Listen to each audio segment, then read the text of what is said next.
Уважаеми дами и господа, видяхте участниците в днешното мероприятие. Искам да чуя бурни аплодисменти за хората, които ще ви забавляват днес цял ден.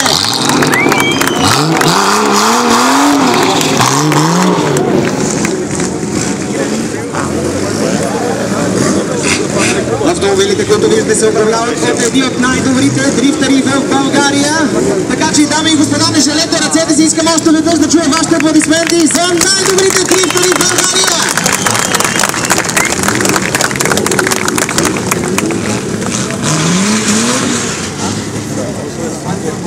Да? Здрасти!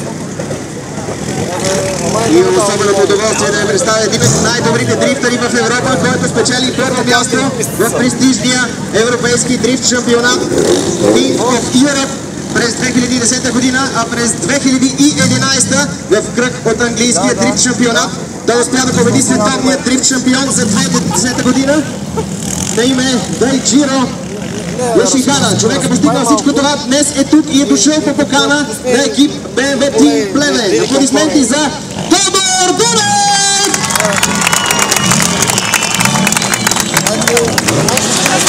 Има някаква пауза в тишината. Защото ръжат и много... Аз ще свърна само, има някаква пауза.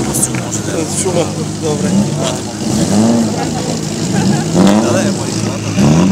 Дами и господа, нека не забравяме и нашите местни звезди, които ще вземат участие. Според достоверни източници, те са в челната петица на най-добрите дрифтери в България.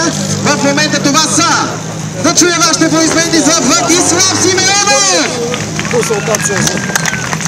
Християн Ангелов! А сега аплодисменти за всички гости, които са тук днес на това мероприятие!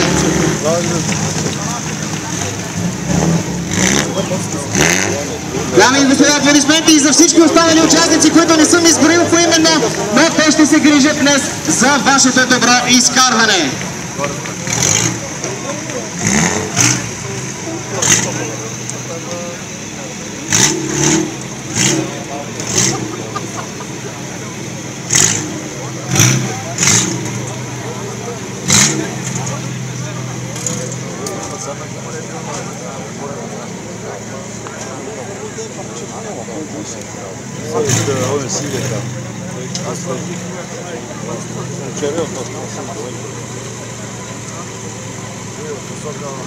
Дами и господа, пред вас са застанали момчетата, които ще